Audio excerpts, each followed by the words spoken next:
Ја слушате програмата Низ Светото Писмо.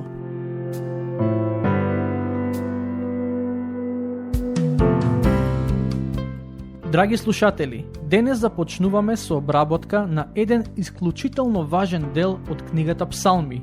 Станува збор за 15 псалми од 120 до 134, кои традиционално низ вековите евреите ги пееле кога оделе на кај градот Ерусалим за религиозните празници. Но, според еврејската традиција, се верува дека евреите ги пееле овие псалми и кога се враќале од робството во Вавилон.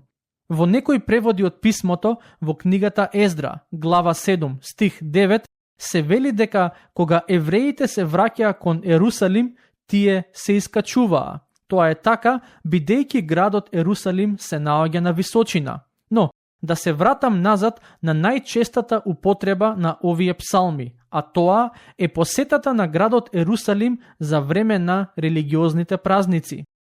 Бог од мажите со еврејско потекло побара и всушност им заповеда 3 пати во годината да одат во Ерусалим. Често, кога мажите оделе на кај Ерусалим, со себе ги земале и своите семејства. Кога во групи оделе на кај градот, тие ги пееле токму овие 15 псалми, кои денес ќе почнеме да ги обработуваме. Токму поради фактот што Ерусалим се наоѓа на височина, и за да се стигне до него, дел од патот вклучува искачување, овие песни се познати како песни кои се пеат при искачувањето.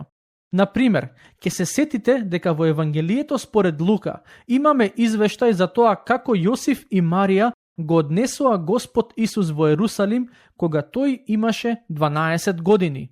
Тоа нивно патување беше едно од оние кои Бог им ги заповеда на евреите, да одат во Ерусалим 3 пати во годината за религиозните празници. Всушност, Бог не им заповеда на евреите да одат во Ерусалим за сите празници, туку само за 3: Пасха, Педесетница и празникот на шаторите. Патем, тие религиозни патувања кон Ерусалим биле на вистина интересно време за сите кои биле вклучени во тоа. Од една страна, возрастните имале прилика да се дружат едни со други, да запознаат нови пријатели, да разговараат за минатото, за Бог, за семејствата и така натаму. Од друга страна, и децата оделе заедно и имале прилика исто така да се дружат, но покрај другото, тие ги пееле и овие псалми. Сето ова има важно значење и за нас денес, кое ќе го споделам сега, за да го имате на ум додека ги читаме и проучуваме овие текстови. Во Псалм 122, стихови 3 и 4, читаме: Ерусалим, кој е изграден како град, излиен во една целина. Таму се искачуваат племињата, господовите племиња, сведоштвото израелско, за да се слави името Господово. Евреите одеа во Ерусалим за да му благодарат на Бог и да го слават неговото име. Но, тоа има духовно значење и за нас денес. Дури и некои од авторите на Талмудот го нагласуваа тоа. Поентата е дека, како што евреите 3 пати во годината оделе во Ерусалим за, условно кажано, да се сретнат со Бог, така и ние сме повикани секојдневно да доаѓаме кај Бог со благодарност и слава за неговото име. Кога доаѓаме кај него со вера и послушност, тој ќе не подкрепи, охрабри, освети, ќе ни даде сила и ќе ја зајакне нашата вера. Ќе почнеме со читање и обработка на Псалм 120. Ќе ве охрабрам во главата да си замислите слика на стотици, а можеби и илјадници луѓе кои се движат кон Ерусалим и во групи ги пеат овие зборови. Кон Господа повикав во потиштеноста своја, и тој ме услиши. Господи, избави ја душата моја од лажлива уста и од измамнички јазик. Што ќе ти се даде и уште што ќе ти се направи лажлив јазику? Изострени стрели на силник, разгорени со пустински јаглен. Тешко мене, што морам да живеам во мешех, да престојувам во шаторите кидарски. Долго живееше душата моја со оние што го мразат мирот. Јас сум за мир, но штом проговорам, тие се за војна.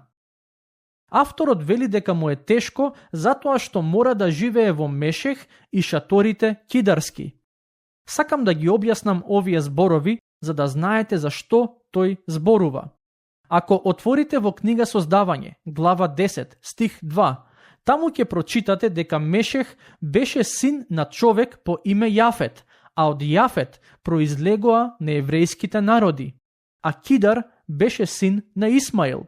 Со други зборови, авторот на овој псалм вели дека му е тешко поради тоа што мора да живее помеѓу нееврејските народи.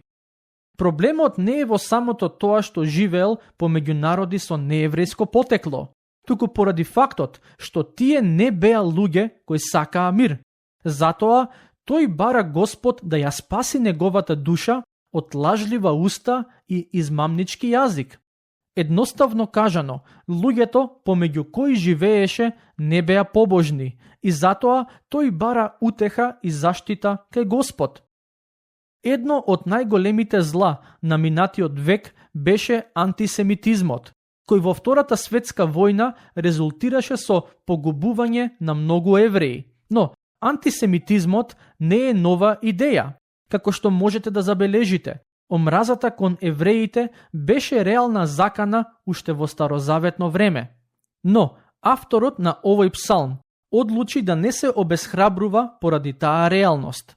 Напуштајќи ги Мешех и шаторите кидарски, тој се упати кон Ерусалим, односно напуштајќи ги местата каде е угнетуван од безбожниците, тој се упати кон градот на мирот, за да му се поклони на Бог. Интересно е тоа што во стиховите 6 и 7 тој вели дека луѓето околу него сакаат војна, а тој сака мир. И токму овие зборови и псалмистот, а и евреите низ вековите ги пееле додека оделе кон Ерусалим, градот чие име значи град на мирот.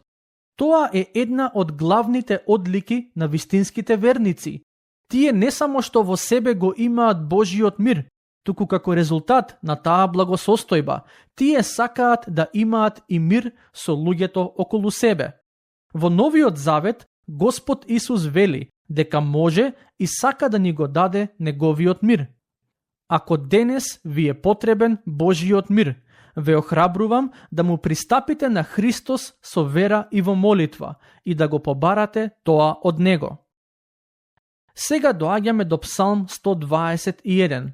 Замислете толпи на луѓе кои му се приближуваат на Ерусалим од исток, запад, север и југ и ги пеат следните зборови. Ги кренав очите кон горите, од каде помош ќе ми пристигне? Мојата помош е од Господ кој ги создаде небото и земјата.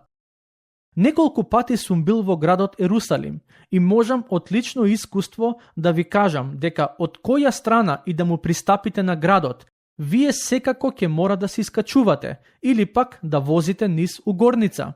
Значи, од една страна, оние кои патувале кон Ерусалим го гледале градот на височина, но од друга страна, додека патувале кон градот, тие гледале и други ридови на кои израелците градеа жртвеници посветени на други богови. И затоа псалмистот како да вели, кога ќе ги подигнам очите, од каде да очекувам помош. Некои од израелците очекуваа помош од другите богови, а за разлика од нив, псалмистот вели, мојата помош доаѓа од Господ, кој ги создаде небото и земјата. За ова пишува Иеремија во неговата книга во глава 3 стих 23, каде читаме: навистина, напразно се надеваме на ридовите и на многуте гори. Навистина, во нашиот Господ Бог е Израеловото спасение. Прашањето и за нас денес е: каде е нашата надеж? Од каде очекуваме да ни дојде помош? Од Господ или од некој и нешто друго? Секој од нас треба да одлучи во кого ќе ја положи својата надеж и вера. Во следниот стих имаме прекрасно ветување за оние кои се надеваат на Господ. Стих 3 вели: тој нема да дозволи да се помести ногата твоја, нема да задреме оној кој те пази. Сакам само да појаснам дека значењето на овој стих не е дека Господ нема да дозволи ништо лошо да ни се случи во животот. Во неговата суверена волја, тој понекогаш дозволува такви нешта, но Бог нема да дозволи оние кои се надеваат на Него да застранат од неговиот пат. Стих 4. Не дреме и не спие оној кој го пази Израел. Не знам дали некогаш сте размислувале на оваа тема, но знаете ли дека Господ не спие? Тој нема потреба од тоа. Бог е постојано буден и постојано ги пази оние кои искрено му веруваат и го следат. Стихови 5 до 8. Господ е твој чувар, Господ е твоја закрила од кај твојата десна рака. Сонцето дење нема да те гори, ниту месечината ноќе ќе ти штети. Господ ќе те запази од секакво зло и ќе ја чува душата твоја. Господ ќе го пази излегувањето твое и влегувањето твое од сега и довека. Ова е дел од псалмот кој е полн со прекрасни ветувања за секој кој на Господ се надева. Авторот јасно кажува дека не очекува помош од височините, туку од самиот Господ кого го нарекува чувар и закрила. Не само тоа, туку е сигурен дека ќе го запази од зло, ќе ја чува неговата душа и ќе го пази кога и да излегува или се враќа дома. Во прво послание Петрово, глава 1, стих 5, апостолот Петар вели дека ние сме запазени преку Божјата сила. Повторно сакам да нагласам, бидејќи сметам дека е важно. Ова не значи дека Господ нема да дозволи какво било зло да ни се случи. Поентата е дека тој нема да дозволи злото, во каква форма и да се појави во нашите животи, да не уништи или пак да не одвои од неговата љубов и волја. Сакам накратко да се вратам на вториот стих, каде псалмистот вели: мојата помош доаѓа од Господ. Ова е изјава со која тој кажува колку е сигурен дека Господ ќе му помогне во време на потреба. Мојата молитва е да имаме токму таква вера, да знаеме дека кога се надеваме на Господ, тој нема да не разочара, ќе не запази и нема да дозволи да се поместат нашите нозе. Дури и кога паѓаат, верниците во Господ имаат сила да станат и да продолжат напред. Во прва книга Самуилова, глава 2, стих 9. За Господ се вели дека ги пази нозете на неговите светии. Се разбира, сите овие стихови првично се однесуваат на оние кои ги напишале, како и на верните во Израел. Но искрено верувам дека сите овие ветувања важат и за христијаните денес. Затоа е исклучително важно да го читаме Светото Писмо, бидејќи преку него ќе дознаеме која е Божјата волја и какви се ветувања Бог им има дадено на оние кои со вера му пристапуваат. Ќе спомнам уште еден стих од Светото Писмо кој се однесува на Божјата заштита за верниците. Во едно од најкратките посланија од Новиот Завет, а тоа е посланието на Јуда. Патем не станува збор за Јуда Искариот кој го предаде Исус. Во глава 1, стихови 24 и 25 читаме: а на оној кој може да ве запази да останете безгрешни и без порок и да ве постави пред славата своја во радост, на единиот премудар Бог, нашиот Спасител преку Исус Христос, нашиот Господ, слава и величие, сила и власт преку сите векови, сега и во сите времиња. Амин. Бог може и сака да не запази. Немојте да го заборавите тоа. Псалмистот зборува за тоа како Господ и дење и ноќе ги чува оние кои се надеваат на него, но и го пази нивното излегување од дома, како и нивното влегување. Со други зборови, тоа значи дека Господ го пази секој чекор на верниците. И тоа е многу важно да го имаме на ум, да знаеме дека оние кои му веруваат никогаш не се оставени сами. Луѓето можат да не остават или заборават, но Бог не. Луѓето спијат и не можеме во секое време да побараме помош од нив. Но Бог е поинаков. Тој никогаш не спие и во секое време е подготвен да го слушне нашиот повик за помош. Сега доаѓаме до Псалм 123. Еден од насловите по кои е познат овој псалм е «Очи полни со надеж». Забележете што вели првиот стих. Ги кревам очите мои кон тебе, кој царуваш на небесата. Очигледно е дека псалмистот знаеше дека Бог не пребива само во Ерусалим. Грешат оние луѓе кои велат дека евреите веруваа дека Бог живеел во храмот во Ерусалим.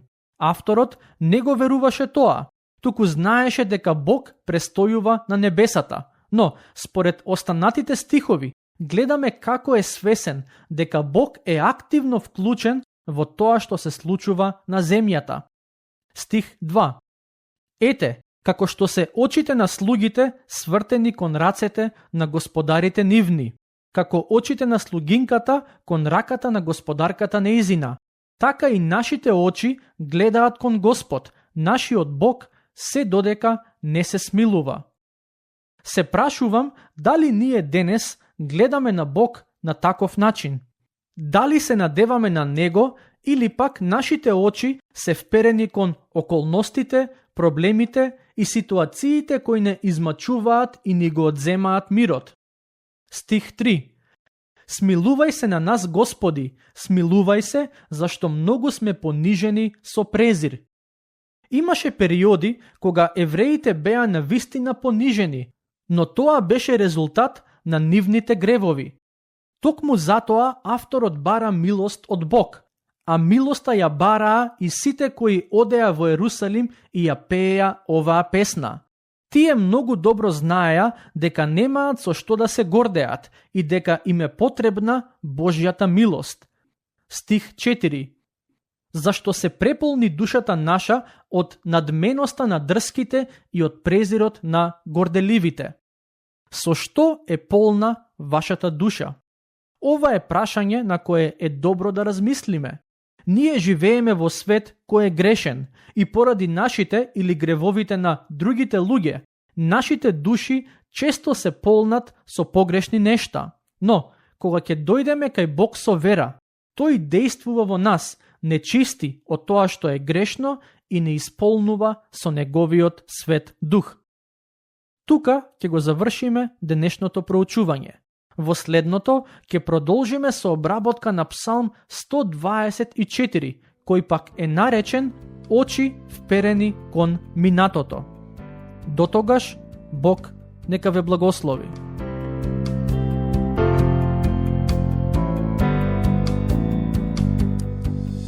Слушнавте епизода од програмата Низ Светото Писмо.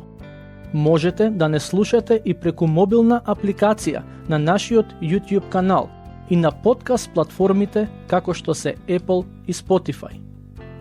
Ако ви се допаѓаат нашите епизоди, споделете ги и препорачајте ги на вашите пријатели.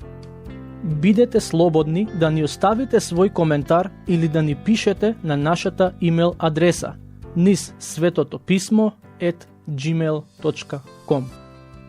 Следете ги нашите страни Низ Светото Писмо на Facebook и Instagram.